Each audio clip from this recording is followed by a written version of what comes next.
She's rolling. How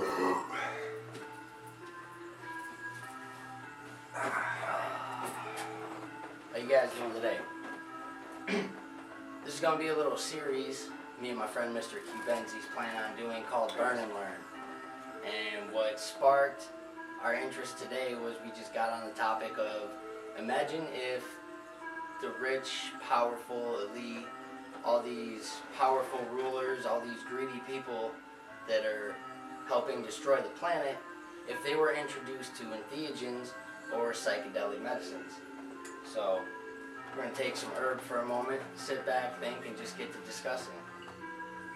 And just think about it like this.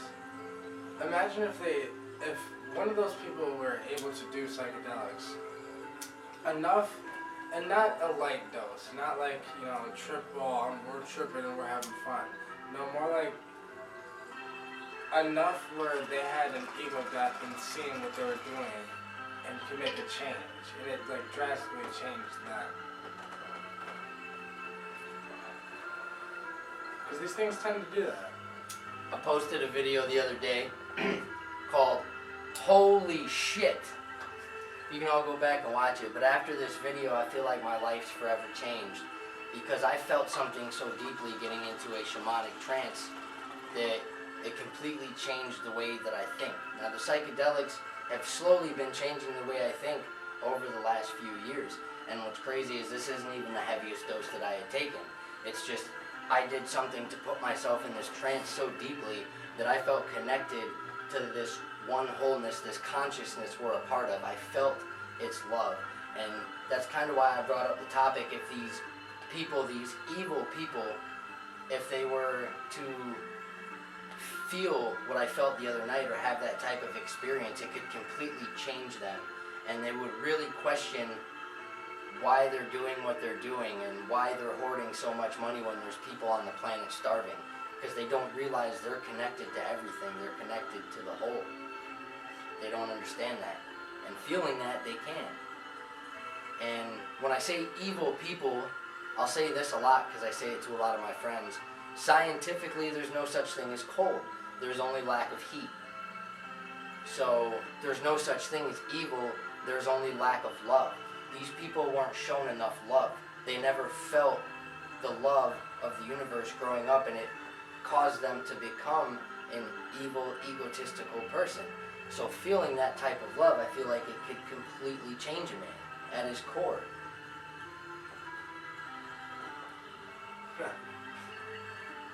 Yeah. I mean, it's pretty.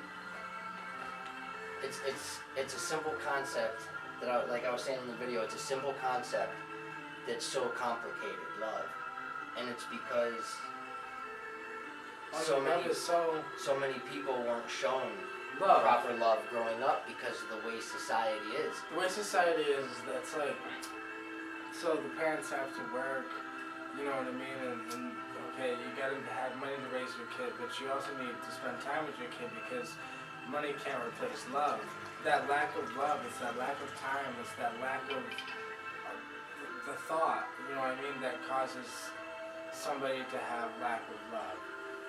And there's not really evil people. It's not like the rich and famous people were like 5-year-olds and they were assholes at 5 years old. No, they were all just young and innocent at one point. I think what it was is some of these rich people inherited their father's business or empire, and the only love they were shown by their father was given money or bought in something. So that's all they know for love is to be happy. I have to have new things. I have to have a lot of money. And that's not it at all. And it's just going to be a repeat cycle for their children as well. They're not showing love because the father and mother's constantly gone, working. The only time they're shown any love or they mean anything to the person is, here's some money, here's a new gift. Right, because I didn't have time to this, but here's this. But, I don't know, at the same time, it's like people would say, I guess, that like, how do you get love from a drug, from being the fucked up standpoint, or how do you get love from a plant? But like, at the same time, it's like these plants and these, what other people would call drugs, are kind of what, I don't know, they take you to what love is, because we don't even know what love is. A lot of people want a definition of love from, like, love between a man and a woman. I was saying that in my video, like this realization I have. If you go back and watch the video, I know it's long, but I keep saying I'm so confused because this concept of love, I never understood it. This is what love really is, that feeling that I felt. My mind couldn't comprehend it because it's like nothing we've ever been taught that love is. And I feel like the only way to understand it is to feel it. And there's a difference between knowing and understanding. We all kind of know that we're all one, that we're all connected to this one thing, but you're not going to understand it until you somehow feel it. And our path is through entheogenic medicines, these very peculiar molecules. Other people, it can be through yoga, you can have breakthrough, some through tantra, others through meditation. You know, everyone has their different ways of achieving these spiritual breakthroughs. Ours just happen to be these ancient and some newer entheogenic medicines.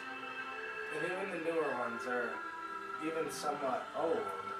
Like, because I guess the newest thing I've done, the newest thing is probably LSD. Exactly, that's kind of the one I was hinting towards. And it's not really that new.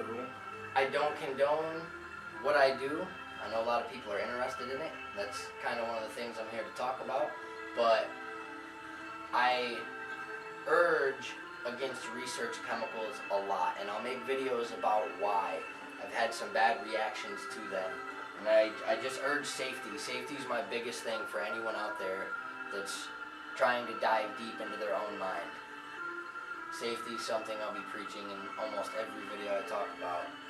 Because I've been irresponsible, so you guys don't have to. Right, though. Right. See, I've been kind of lucky. I've never done a research chemical. I've been lucky at that aspect, I guess. But at the same time, like, I really don't condone things, but I'm a little curious with, like, the 4-ACO-DMT, which is like the fake psilocybin or whatever. I'm a little curious about that. It's the 4-ACO-DMT, and there's another one that mimics psilocin. I've done both. I can't remember the name of the other one, 'cause it's just a bunch of letters and numbers. Too many. But they're very shroom-like, but they almost feel a little more energizing.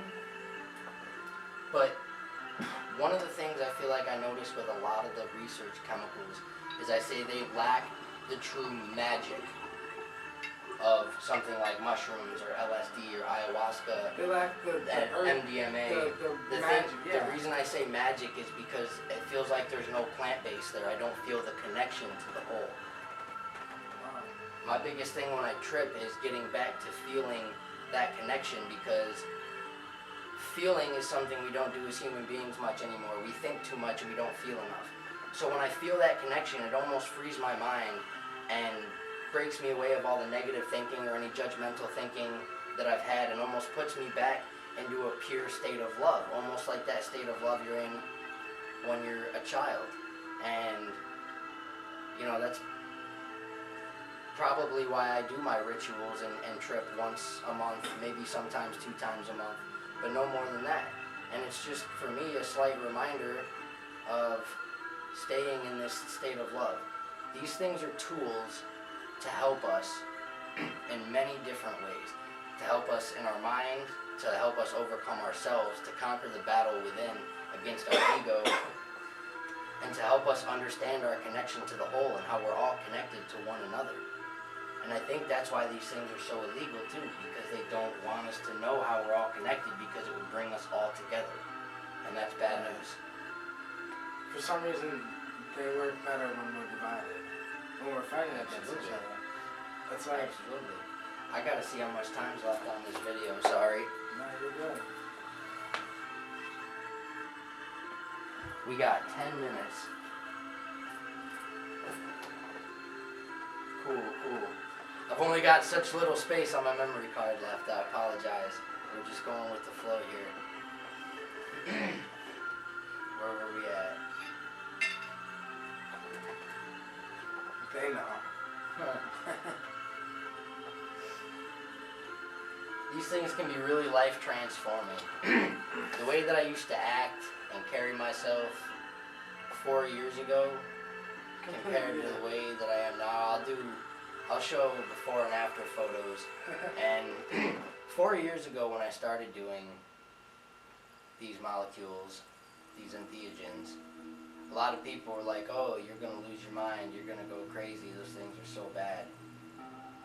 Cut to 2016, now some of those same people are asking me questions and are very interested in doing it because they see how I've literally changed and became a better person in the way that I carry myself, the way that I treat people and act towards others. It's completely different. And one of the reasons I'm so big on entheogenic medicines is because my brain was really conditioned. And what I mean by that is I was in the Marine Corps for 4 years. Anybody that's been in the military and has gotten out and opened their mind in any way knows that your mind is heavily conditioned when you're in there. You know, they call Marines jarheads. They, put all this stuff in your head. They close the lid, they lock it shut. They don't want free thinkers. And, I respect anybody in the military. I don't condone it in this point in history, but these medicines literally helped decondition my mind from that over the last 4 years. And now I feel as I'm going deeper, it's almost like they're deconditioning me more from the whole human condition, because what we don't realize is we've been conditioned how to act, how to speak from the time we're little. Everything's put into our mind, and that's why people react the way they do to the Colin Kaepernick situation. I'm not going to give my thoughts on that, but it's the whole being conditioned to think that him exposing that is worse than what's actually happening. It's crazy. These things will really show you how your mind has been conditioned. And what they really do is show you your ego. And your ego is really what wants validation from everything. Your ego is what tells you who it is in this world. So that's why people want to have the coolest shoes, the coolest clothes, the coolest cars, all of that, because they want validation from other people, like, oh, I'm this person and I'm cool. Now, at the same time, though, it's like the ego, I guess, kind of what the ego was designed for is not what it's being used for. Because the ego is still, even though, like Terrence McKenna used to say it's like a parasite, but I feel it's like also like a survival mechanism. It was a survival mechanism, exactly. We should use it more to be like egotistic on trying to get our goals right, trying to achieve our goals, and I guess put our ego towards the right thing so we can achieve what we need to achieve. Because if we don't have the ego, everybody just steps on us and takes everything we have, and then it's like, That's why I say it shows you the ego. It makes you become aware of what the ego is, and it slowly begins to, in a way, dissolve the ego. And in a way, it's almost like you and your ego are merging and becoming whole, because you and the ego, that's separation, that's division. You are the ego. It's just learning to completely be in control of your ego and your subconscious mind. Know what you're doing and why you're doing it at all times. Like, the ego can be good, but also the ego can be tricky. There's a saying, when you meet the Buddha on the path to enlightenment, kill him.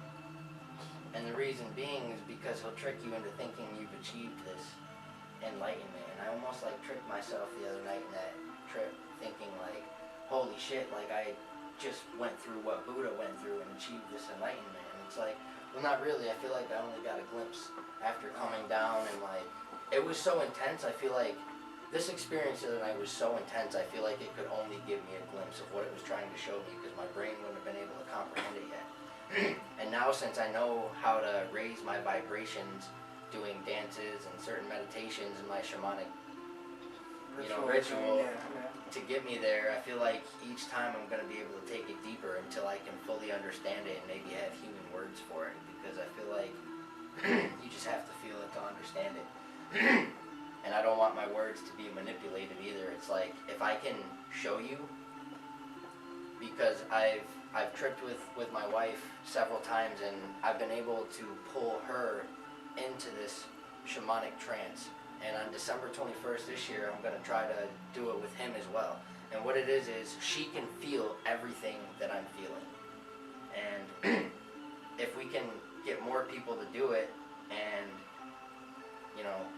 I'm into this trance, and it's I just nothing want people scary. to connect to It's them. nothing scary. It's beautiful. It makes me cry every time I go into it. Crying's almost what sends my trance off, and I'm not afraid to admit that because it feels so good. It's just getting out all this pain, and it's almost like I feel the pain of the world, and I'm connected to it. And if other people can feel that pain, it's almost like that's the pain Mother Earth is in. And if they can feel that, they'll understand And that the world is understand that hurting. the world is right. Yes. And then from there it becomes beautiful because you feel this sense of love. That love can heal the planet. Once you feel that love, you're like, oh my God, this feeling can take away everybody's pain. But they have to feel it. And if a human being feels it, I haven't really been anxious since that trip. I haven't been depressed. I feel like my mind has just been so clear since that trip. I think I've lost my temper once because I couldn't find my car keys. But I didn't lose my temper in the same sense that I used to. Yeah. It was just like frustration, you know? Yeah. Let me see how much time we got. I think we got like 3 minutes.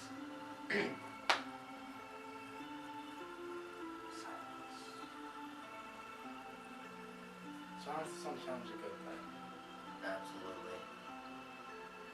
That's why I love going down, just sitting down by the river in silence.